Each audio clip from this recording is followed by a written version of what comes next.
The story of the skeleton woman, an invitation to inner awakening. There's an old Inuit tale about a fisherman and a most unusual catch. He casts his line into the icy sea, expecting fish, but instead he feels a heavy weight tugging from the depths. With dread, he pulls up his net and finds a skeleton, a woman's skeleton, tangled within. She is the skeleton woman, cast into the sea long ago for some forgotten transgression. The fisherman, overcome with terror, flees back to his igloo, desperate to escape this haunting figure. But she follows, her bones dragging and clattering behind him, an echo of his own buried fears. He dives into his home, thinking he's finally safe, only to find her collapsed in a heap on his floor. This is more than just a ghost story. It's a powerful allegory for inner awakening and transformation. It explores the depths of our shadow self, the power of compassion, and the cyclical nature of change. Initially, the fisherman is consumed by fear, driven only by the instinct to escape the skeleton woman. He represents our own tendency to run from the painful or uncomfortable aspects of ourselves.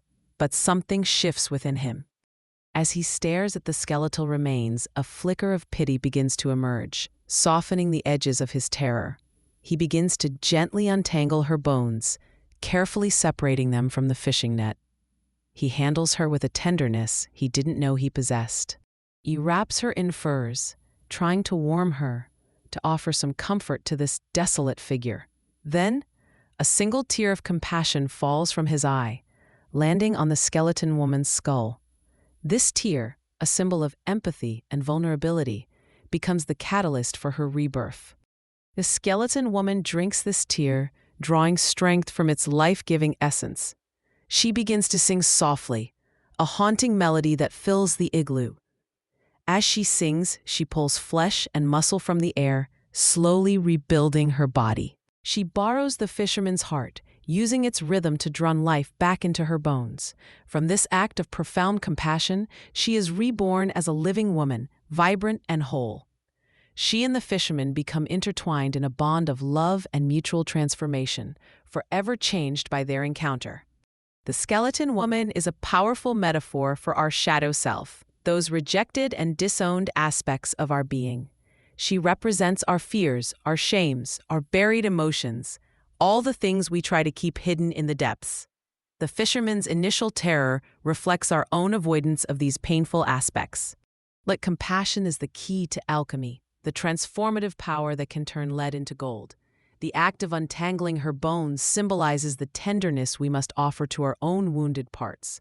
The fisherman's tear is the catalyst for rebirth, a reminder that even a single moment of genuine feeling can spark profound change.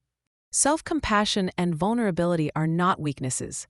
They are the very forces that allow us to heal and grow.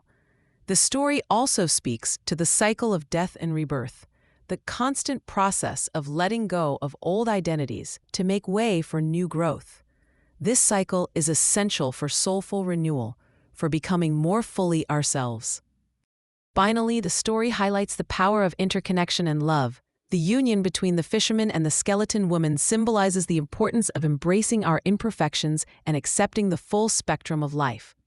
True love requires accepting not just the light, but also the darkness within ourselves and others. This story invites us to reflect on what we have cast away, what parts of ourselves we have banished to the depths. What are the bones we need to tend to without judgment or fear? The fisherman's tear is a reminder that even a single moment of genuine feeling can spark profound change. Acknowledging a buried emotion or fear, offering it kindness and trusting that it can lead to wholeness. It's about realizing that nothing is too broken to be loved or transformed. It's about reclaiming vitality from what seems dead or lost, trusting the messy, cyclical nature of growth. It's about embracing both the dark and the light within, knowing that they are both essential parts of who we are. The skeleton woman reminds us that even in our most desolate moments, there is the potential for rebirth and renewal. Take some time to reflect on the skeleton woman within you. What fears, shames, or suppressed emotions are lurking in your depths? Journal about these feelings without judgment, allowing yourself to explore them with curiosity and compassion. Practice compassion towards these hidden parts of yourself. Offer tenderness to this wounded aspect, visualizing yourself wrapping it in warmth or writing a letter of forgiveness. Embrace the cycles of life, noticing your resistance to change and allowing something to die so that new growth can emerge. Feel deeply, allowing yourself to experience authentic emotions without shutting them down. Let them move through you, knowing that they are a natural part of the human experience. Don't be afraid to feel the pain, for it is through feeling that we heal. The story of a skeleton woman resonates so deeply because it speaks to the truth of the human experience. It's not a fairy tale of instant fixes or easy solutions. It acknowledges the darkness, the pain, and the messiness of life. Awakening comes not from avoiding the darkness, but from facing it and offering love to the unlovable. It comes from trusting in life's regenerative power, even when we can't see the light. This story is a call to stop hiding from our depths, to stop banishing parts of ourselves to the shadows. It's an invitation to see every part of ourselves as worthy of care and transformation, to embrace the skeleton woman within, knowing that she holds the key to our wholeness. To remember that even in the darkest depths, there is always the possibility of rebirth, of love, and of profound transformation. Subscribe for more spiritual concepts and awakenings.